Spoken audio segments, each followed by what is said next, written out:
सच्चिदानंद रूपाय विश्वत्यादि Hathaway तापत्रय विनाशाय श्री कृष्णाय वयम नमः। नारद जी ने पूछा एक बार भगवान से, प्रभु सुखी कौन है, सुख कहाँ है? पूरे संसार में ब्रह्मांड में नारद जी ने सुख की खोज की, सच्चा आनंद कहाँ है? गरीबों से पूछा कि आपके पास सच्चा सुख है? गरीबों ने मना कर दिया, महंगाई इतनी बढ़ चुकी है नारद जी क्या बताएं, सुखी नहीं है। धनवान सुखी होंगे। धनवानों से पूछा, महाराज पूछो ही मत, इतना टैक्स लगता है। सुखी हम नहीं, सुखी तो राजा महाराजा होंगे, केजरीवाल जी होंगे, वहां जाकर पूछो। वहां जाकर भी पूछा तो उन्होंने भी कह दिया मेरे पास सुख नहीं है।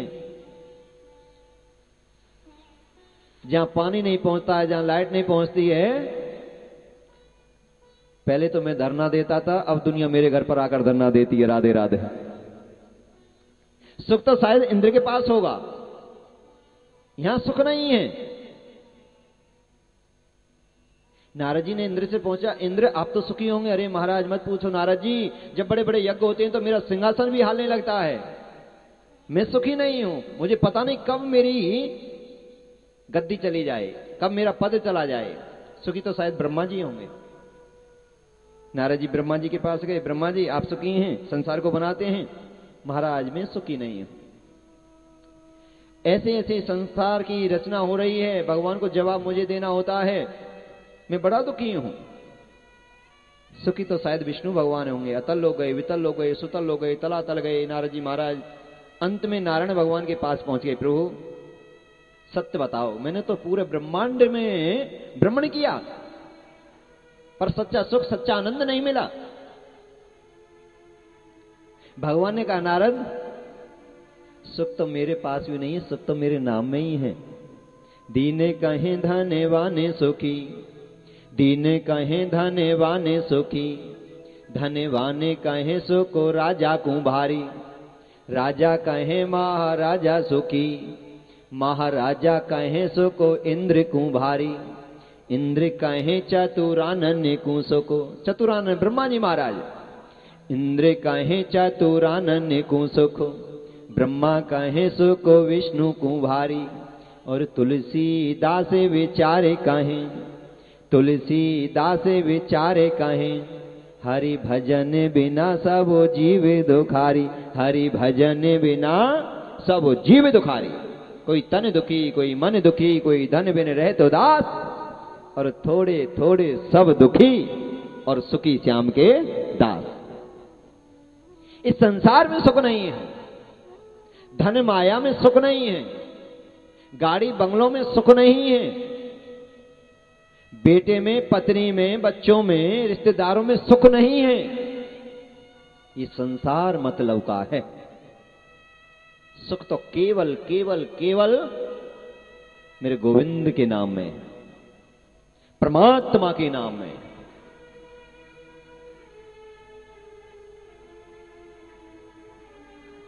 तो रानी बोली बहन जो सच्चा सुख है अब मेरी उसकी अभिलाषा है। ये तो सब कुछ देख लिया, संसार देख लिया, ये लो चाबी।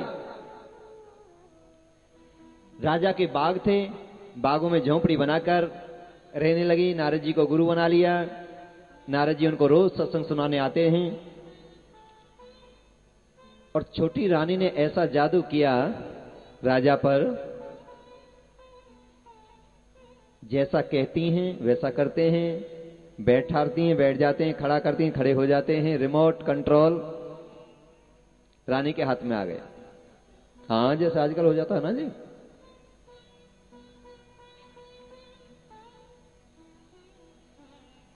और बेचारे राजा किसी से कह नहीं सकते हैं। ये ऐसी बात है, पत्नी कुछ कहे कुछ करे तो उसकी बात कहीं बाहर भी नहीं कह सकते। और चारपाई में लेटे लेटे, बिस्तर पर लेटे लेटे उन बातों को याद करते रहते, मेरी बड़ी रानी कितनी अच्छी थी, कभी भी एक गिलास पानी मेरे हाथ से नहीं लिया, चाहे कितनी बीमार हुई, कितनी भी परेशान रही, कभी उल्टा जवाब तक नहीं दिया। परंतु छोटी रानी ने तो सब कुछ चौपट कर दिया है।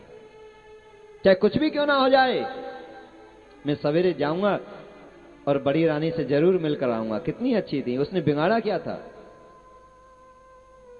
शिकार खेलने के बहाने राजा जंगल में जैसे गए, बड़ी रानी ने जैसे ही अपने पतिदेव को देखा, इतनी प्रसन्न हो गई, इतनी प्रफुल्लित हो गई, इतनी खुश हो गई कि मानो उनको संपूर्ण जगत मिल गया हो। बड़ी खुश हुई। झोंपड़ी है, आसन बिछा दिया, पतिदेव को बैठा रहा, चरण स्पर्श किए, जलपान कराया। पतिदेव, महलों जैसा भोजन तो नहीं है, रूखा सूखा है, अगर कहें तो मैं भोजनों की व्यवस्था करूं? कि हां सुनीति जी, आज भोजनों की व्यवस्था करना और मैं यहीं पर ठहरूंगा। आज रूखा सूखा बड़े प्रेम से, बड़े भाव से भोजन बनाया। और जो भोजन प्रेम से, भाव से, श्रद्धा से बनाया जाता है वो अमृत बन जाता है। तुलसी दल छोड़े, भगवान का भोग लगाया, लड्डू गोपाल जी की स्थापना कर रखी थी झोंपड़ियों में ही। पतिदेव को भोजन कराए, पतिदेव वहीं ठहरे। प्रभु की कृपा से बड़ी रानी गर्भवती हो गई। कुछ दिन के उपरांत छोटी रानी भी गर्भवती हो गई। दोनों रानियों से एक एक पुत्र उत्पन्न हुआ। बड़ी रानी से जो पुत्र उत्पन्न हुआ, नारद जी महाराज ने उनका नाम रख दिया, क्या? ध्रुव। छोटी रानी से जो पुत्र उत्पन्न हुआ उसका नाम उत्तम रख दिया। सने सने बच्चे बड़े होने लगे। नारद जी महाराज रोज सत्संग सुनाने आते हैं तो छोटा सा बच्चा भी मां की बगल में बैठ जाता है। और हमारे सनातन धर्म की विशेषता है, जो जैसा होता है उसे वैसी पूजा का, भक्ति करने का विधान है। पढ़े लिखे हैं तो पढ़े लिखों के मंत्र हैं, वेद हैं, पुराण हैं, शास्त्र हैं, ग्रंथ पढ़ सकते हैं। अनपढ़ हैं तो उनके लिए वैसे पूजा के विधान है। आप व्रत रख लीजिए, आप शिव जी महाराज पर इतने दिन जल चढ़ाएं, दूध चढ़ाएं, फल चढ़ाएं, उनके लिए अलग विधान है। बच्चे तो बच्चों के लिए अलग विधान है, बीमार हैं तो बीमारों के लिए अलग विधान है। बीमारों के लिए, बच्चों के लिए ये छूट होती है कि आप बिना नहाए भी पूजा कर सकते हैं, आप चारपाई पर बैठकर भी पूजा कर सकते हैं, आप कुर्सी पर बैठकर भी कथा सुन सकते हैं। राधे राधे। हाँ, ये हमारे शास्त्रों में विधान है। इनके लिए छूट है, बुजुर्गों के लिए, बच्चों के लिए, बीमारों के लिए। क्योंकि भगवान तो भाव और श्रद्धा के भूखे हैं। भगवान ये नहीं देखते कि कौन कहां बैठा है, भगवान नहीं देखते नहाए या नहीं नहाए हैं। भगवान देखते हैं प्रेम कैसा है, भाव कैसा है, श्रद्धा कैसी है, लगन कैसी है।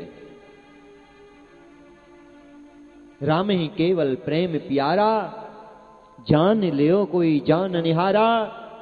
हरि व्यापक सर्वत्र समाना, और प्रेम ते प्रगट होय में जाना। जात पात पूछे नहीं कोई, और हर को भजे सो हर को होई। भगवान नहीं देखते कौन धनवान है, कौन क्या पहनकर आया है, क्या लेकर आया है। भगवान देखते हैं इसका भाव कैसा है, इसकी लगन कैसी है, इसके विचार कैसे हैं।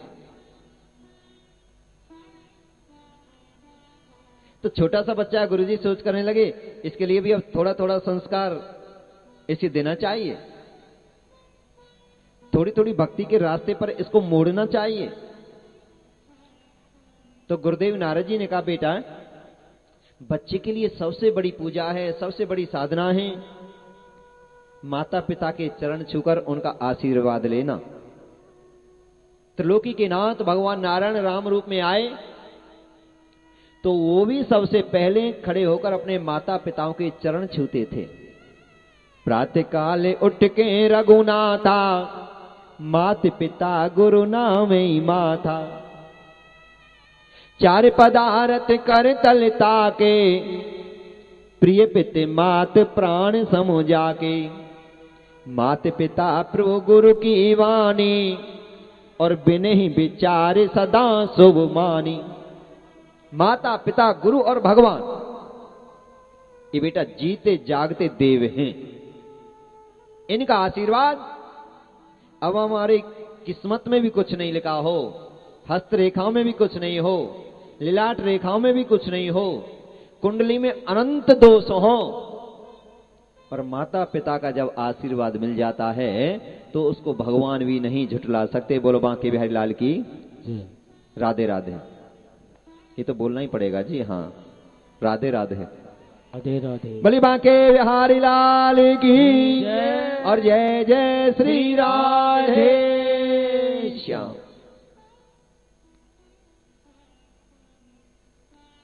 बेटा अब नियम बना लो,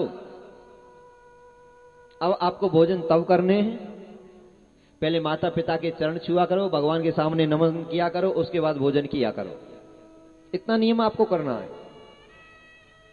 गुरुजी सत्संग सुनाकर चले गए, ध्रुव जी बोले गुरुजी के चरण छुए, माताजी के चरण छुए, माताजी अब तो खाना तब खाऊंगा ना, पिताजी के चरण छू लूंगा, पिताजी कहां हैं?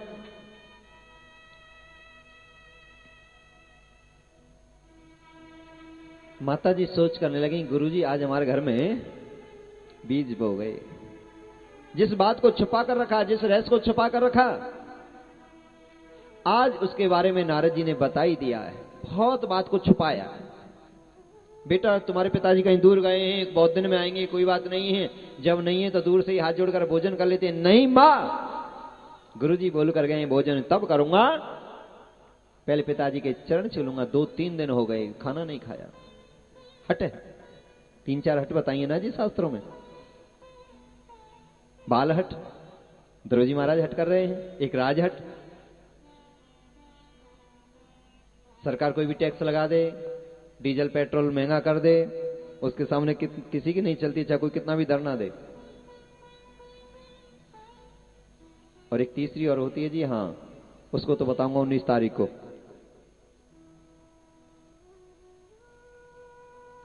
तो नारद जी महाराज कहकर चले गए और ध्रुव जी महाराज कुछ खा रहे हैं, नहीं पी रहे हैं। मां को सोचा, मां ने सोचा अब तो बताना ही पड़ेगा।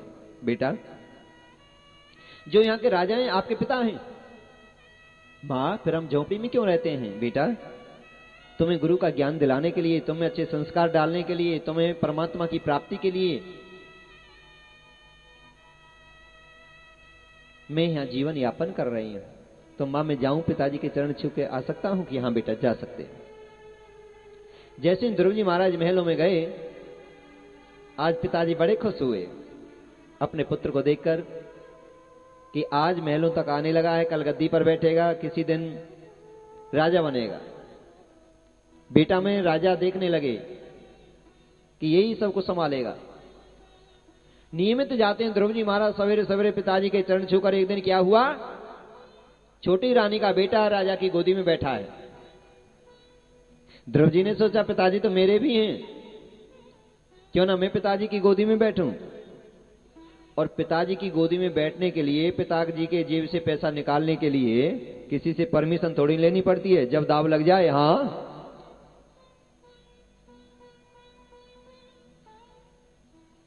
चरण छुए और गोदी में बैठ गए उछलकर। पिताजी दोनों बच्चों के सिर पर हाथ फेर रहे हैं, वार्तालाप कर रहे हैं, कुशल मंगल पूछ रहे हैं। हुआ क्या, छोटी रानी ने देख लिया कि बड़ी रानी का पुत्र आज गोदी में बैठा है, कल गद्दी पर बैठेगा और मेरे बेटा उत्तम के लिए कांटे हो जाएंगे। और आज मौका है इस कांटे को निकाल फेंकने का। क्रोधित आवेश में आई, ध्रुव जी के हाथ को पकड़कर ऊपर से नीचे फेंक दिया। अरे दुष्ट, अरे पापी, तेरी क्या औकात जो तू इस गोदी में बैठे, भाग जाए यहां से, नहीं मरवा दूंगी जल्लादों से। पिताजी मौसी जी क्या कह रही हैं? पिताजी बोलो ना, मौसी जी क्या कह रही हैं? ये क्या बोलेंगे, इनकी क्या होता है जो मेरे सामने बोल सके। क्रोधित हो गई, पिता कुछ नहीं बोल पाए। उसके उपरांत जल्लादों को बुला लिया, ध्रुव को मरवाने के लिए तैयार हो गए। ध्रुव ने जैसे तैसे भागकर अपने प्राण बचाए। मां के पास आकर कहा, मां मौसी ने इस प्रकार मेरा अपमान किया है। और कहा, अरे दुष्ट, अगर तुझे इस गोदी में बैठने की ज्यादा तेरी इच्छा है तो 2 रास्ते हैं। या तो मरकर मेरी कोख से जन्म ले तब बैठ सकता है, और या भगवान ही कोई करिश्मा कर दे तब बैठ सकता है, और कोई दूसरा रास्ता बचता ही नहीं है। मां इस प्रकार कहा है मौसी ने, बेटा अच्छा कहा है, भगवान का भजन तो करना चाहिए, भगवान कर सकते हैं। कोई बात नहीं माता जी, तुम चलो मौसी से लड़ने के लिए, कहने के लिए चलो, मुझसे बहुत बुरा बोला है। रिश्तेदारों को बुलाया, नगरवासियों को बुलाया, सबने मना कर दिया, बेटा ध्रुव हम कुछ नहीं कर सकते, अगर हम ऐसा कुछ करेंगे तो हमको भी मरवा देंगे। फूट फूट कर रोने लगा, जंगल की ओर जाने लगा, मां की गोद में सिर रखकर मेरे ध्रुव जी महाराज रो रहे।